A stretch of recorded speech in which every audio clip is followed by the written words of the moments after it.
Hello everyone, आप सबका मेरे क्लास में स्वागत है। आज हम आपके लिए लेकर के आए हैं क्लास 11th के 5th यूनिट के एक टॉपिक। वो टॉपिक है PV इक्वल टू RT, यानी एक गैस का समीकरण है PV इक्वल टू RT, जिसको हम लोग आदर्श गैस समीकरण भी कहते हैं। तो आपको दो टाइप का ये क्वेश्चन आ सकता है, ऐसे पूछ सकता है prove PV equal to RT, या फिर पूछ सकता है आदर्श गैस समीकरण को व्युत्पत्ति कीजिए। तो दोनों ही स्थिति में आपको एक ही आंसर लेना है और ये बहुत ही इजी है। आप लोग थोड़ा सा ध्यान से यदि देखेंगे तो आप लोगों को तुरंत अभी ही याद हो जाएगा।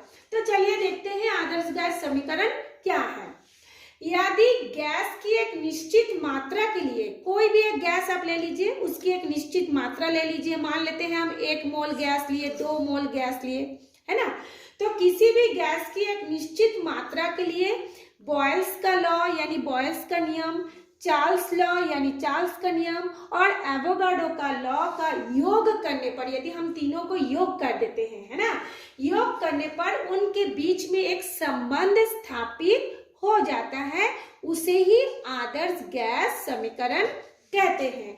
यानी वह गैस जो कि Boyle's law, Charles law and Avogadro law को पूरी तरह से पालन करता है, उसे ही आदर्श गैस कहते हैं। लेकिन वास्तविक में आदर्श गैस का मिलना बहुत ही मुश्किल है। तो खैर, उससे हमको क्या लेना देना, हमको तो इसको समझना है और याद करना है। फिर से मैं आपको रिपीट कर दे रही हूँ। यदि कोई भी एक गैस आप ले लीजिए, यदि गैस की एक निश्चित मात्रा के लिए Boyle's law, Charles law and Avogadro law को योग करने पर यदि उनके बीच में एक संबंध स्थापित हो जाता है, उसे ही आदर्श गैस समीकरण कहते हैं। आपको मैं इससे पहले वीडियो में बॉयल्स लॉ क्या है बताई हूँ। उसमें क्या होता है, स्थिर ताप पर किसी भी गैस का आयतन जो है उसके दाब के व्युत्क्रमानुपाती होती है, अकॉर्डिंग टू बॉयल्स लॉ। तो किसी भी गैस का आयतन वॉल्यूम यानी भी व्युत्क्रमानुपाती, मतलब 1/p दाब के व्युत्क्रमानुपाती। इसका मीनिंग क्या है कि आयतन जो होगा, इसका जो दाब होगा और ये जो आयतन होगा, दोनों का अनुपात समान नहीं रहेगा, है ना। उसमें घटते रहता है। जब घटता है तो वो व्युत्क्रमानुपाती आता है, और जब दोनों का वैल्यू समान आता है तब होता है समानुपाती। तो अकॉर्डिंग टू बॉयल्स लॉ, माने बॉयल्स लॉ के अनुसार स्थिर ताप पर V जो होगा, आयतन जो होगा, उसके दाब के व्युत्क्रमानुपाती होता है। अकॉर्डिंग को मैं ऐसे लिखती हूँ, अकॉर्डिंग टू चार्ल्स लॉ गैसों का आयतन जो होगा उसके ताप के समानुपाती होती है, जब उसका प्रेशर यानी दाब स्थिर रहता है। सॉरी। और according to Avogadro law, Avogadro law में क्या होता है, किसी भी गैस का आयतन जो होता है गैसों में उपस्थित अणुओं की संख्या के समानुपाती होती है। यानी जितनी संख्या में अणु उस गैस में रहेगा, उसका आयतन उतना ही होगा। तो ये एवोगाड्रो नंबर कहते हैं, संख्या लॉ को क्या कहते हैं, अणुओं की संख्या को n से दर्शाते हैं, यानी V समानुपाती n। ठीक है। तो इसमें क्या होता है, जब एवोगाड्रो लॉ को पढ़ेंगे उसमें टेम्परेचर, देखिए हमने TEM ऊपर में E लिखी हूँ। आप लोगों को साइंस पढ़ने वालों को एक नॉलेज होना चाहिए, थोड़ा सा हाई लेवल का है। जैसे हम लोग टेम्परेचर लिखेंगे ना, जब हम हायर लेवल में MSc करेंगे या और भी कुछ करेंगे, तो देखिएगा टेम्परेचर को टेम लिख के लास्ट में जो वर्ड आता है, लास्ट में जो अल्फाबेट आता है, उसको ऊपर में लिखा जाता है ना। ये स्टैंडर्ड लिखने का एक प्रोसेस है। जैसे टेम्परेचर, मैंने टेम्परेचर को पूरा ना लिख के क्या किए हैं, टेम लिख के ऊपर में ई कर दिए हैं। प्रेशर को पूरा ना लिख के प्रेस करके ऊपर में ई कर दिए हैं, यानी ये temperature and pressure at constant, माने स्थिर ताप और दाब पर। जैसे आप लोग साइंस पढ़ रहे हैं तो बीच बीच में ये सब टर्म्स को भी आप लोग अभी से सीखना शुरू कीजिए। ठीक, अब हम इन तीनों को हम लोग संबंध स्थापित करेंगे, बॉयल्स लॉ, चार्ल्स लॉ और एवोगाड्रो लॉ को। तो चलिए देखते हैं, हम यहाँ पर देखते हैं V समानुपाती 1/P, V समानुपाती T, V व्युत्क्रमानुपाती 1/T। ये समानुपाती नहीं बोलेंगे, हम इसको बोलेंगे व्युत्क्रमानुपाती। V व्युत्क्रमानुपाती 1/T, V समानुपाती T, V समानुपाती N। तीनों ही स्थिति में V है, तीनों ही स्थिति में समानुपाती है। अब हम इसको कैसे लिखेंगे? V समानुपाती V व्युत्क्रमानुपाती 1/P into T into N। ठीक है, अब इसको क्या करेंगे? V ये जो प्रोपोर्शनल का साइन है ये प्रोपोर्शनल लिखेंगे। देखिए क्या करेंगे, 1 के साथ यदि T और N को गुना कर देंगे तो क्या हो जाएगा? T और N ही रहेगा 1 के साथ और P नीचे आ जाएगा। अब हम क्या करेंगे, ये जो चिन्ह है ना, तो इस चिन्ह को हमको हटाना है। क्यों? क्योंकि यदि हम V का मान निकालना चाहे तो पहले ये जो हो रही है परिवर्तन जो हो रहा है उसको हमको स्थिर करना पड़ेगा। जब तक हम लोग उसको स्थिर नहीं करेंगे तो हम V का वैल्यू को नहीं निकाल सकते। इसको स्थिर करने के लिए हमको कोई भी एक क्या बोलते हैं वर्ड या अल्फाबेट को लिखना पड़ेगा, है ना, और उसके इस साइन के बदले में हम इक्वल का साइन लगाएंगे। तो V इक्वल टू RTL। देखिए ये TN पहले से ही था, हमने इस साइन को हटा के यहाँ पे R कर दिए और नीचे में P कर दिए। अब यहाँ पे हम कैसे लिखेंगे? V equal to NRT। अब आप बोलेंगे कि N को आप पहले क्यों कर दिए? N इसका मतलब क्या है? क्योंकि यदि हम अल्फाबेट में जाते हैं तो N पहले आता है, उसके बाद R आता है, ABCD जब हम लोग पढ़ते हैं उसके बाद T आता है। तो इसलिए हम लोग का N को पहले लिखेंगे, फिर R को लिखेंगे, फिर T को लिखेंगे और नीचे P था वो P ही रहेगा, है ना। देखिए हमने यहाँ पे लिखा R इज द कांस्टेंट, यानी R जो है स्थिरांक है। ठीक, अब हम लोग देख लेते हैं यदि N यानी अणुओं की संख्या, N मतलब क्या है? एवोगाड्रो में अणुओं की संख्या। तो यहाँ पे मैं लिखी हूँ, देखिए यदि इफ N इक्वल टू 1 हो, यदि N इक्वल टू 1 हो तो N के जगह में हम 1 लिखेंगे और इसको फिर हम लोग क्या लिखेंगे? V इक्वल टू RT/P हो गया। अब हम लोग ये V और P को त्रियक गुना करेंगे, क्रॉस मल्टीप्लिकेशन करेंगे, तो VP ना लिख के हम लिखेंगे PV, क्योंकि P पहले आता है V बाद में आता है, तो PV इक्वल टू RT। तो ये आपको पूरा इतना तक बताना पड़ेगा, बहुत ही सरल है, ये एग्जाम में आ सकता है, आप लोग इसको ध्यान दीजिए। आज फिर हम इसके अलावा आज हम कुछ क्वेश्चन का आंसर भी बताएंगे जो कि एग्जाम में आ सकता है। पहला क्वेश्चन है, ऊंचे पहाड़ों पर या पर्वतों पर जाने से जी मिचलाता है और क्या होता है? सांस लेने में परेशानी होती है ना। इसीलिए देखे होंगे जो हिमालय पर्वत पर चढ़ते हैं उन लोग अपने साथ क्या लेकर जाते हैं? गैस सिलेंडर लेकर के जाते हैं, है ना।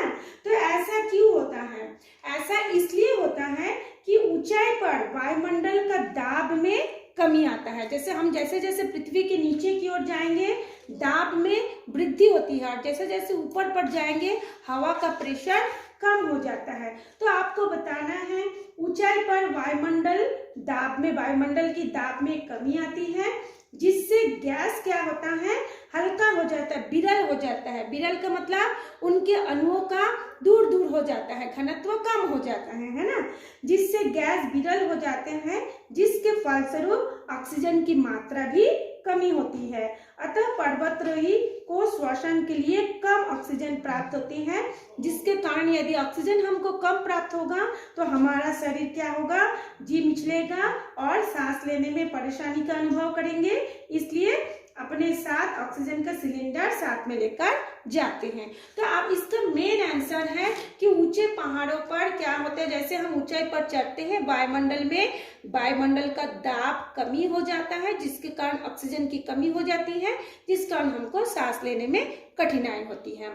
सेकंड क्वेश्चन है, आप लोगों के सबके घर में प्रेशर कुकर होगा तो उसमें देखेंगे भोजन जल्दी पक जाते हैं, खाना बहुत जल्दी ही पकता है। अब सवाल होता है व्हाई, क्यों खाना जल्दी पकता है?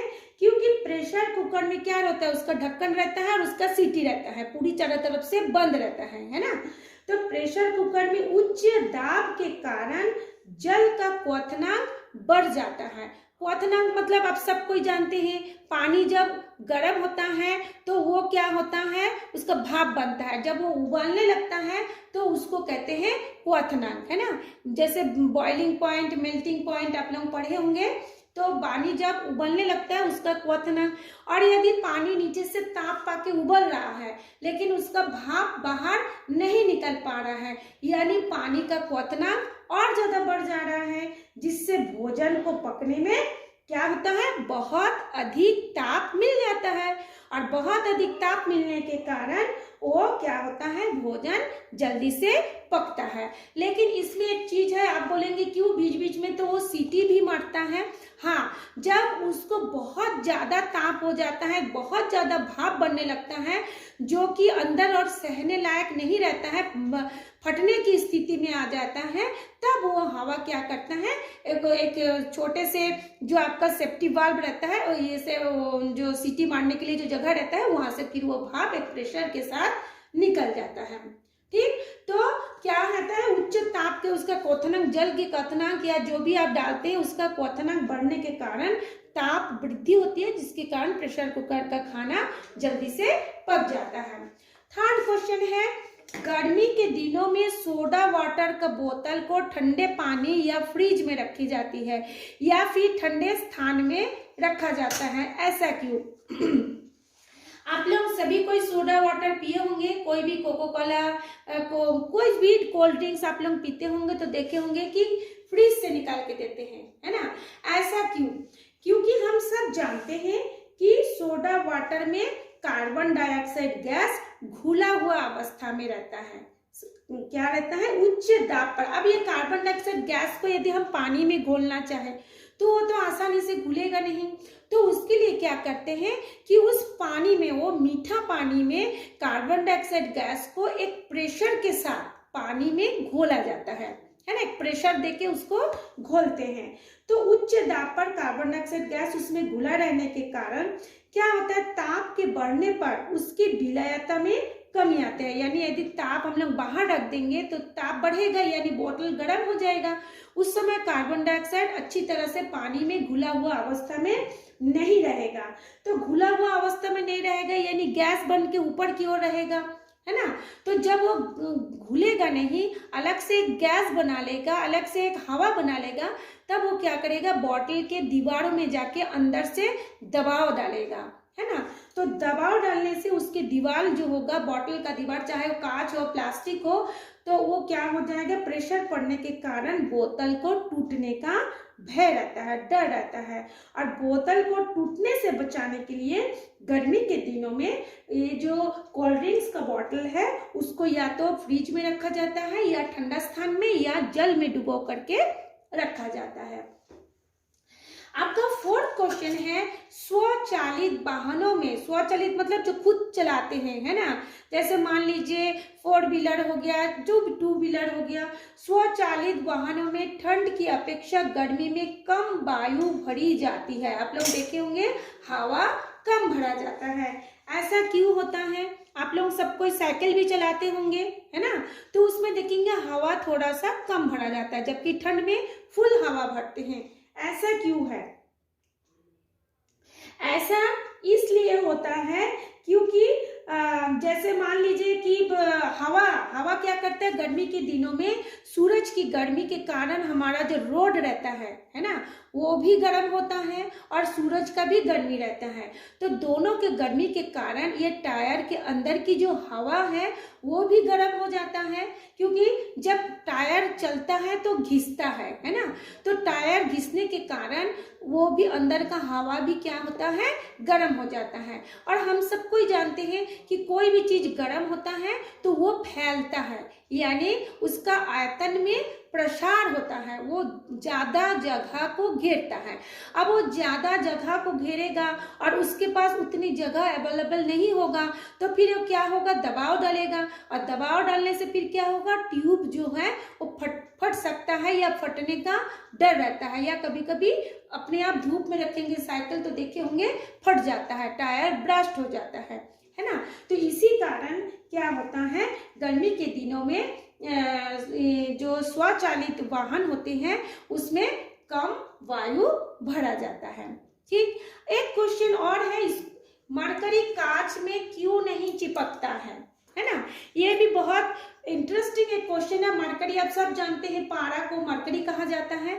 आप लोग थर्मामीटर, बुखार आता है तो थर्मामीटर में भी देखे होंगे पारा रहता है मरकरी, तो क्यों नहीं चिपकता है, ये क्वेश्चन आपके लिए है। मैं तब तक आप लोग सोचिए, मैं जो नेक्स्ट क्लास लूंगी उसमें इसका आंसर बताऊंगी, साथ में और भी कुछ ऐसे रीजनिंग क्वेश्चन है जिसका आंसर भी मैं आपको नेक्स्ट क्लास में बताऊंगी।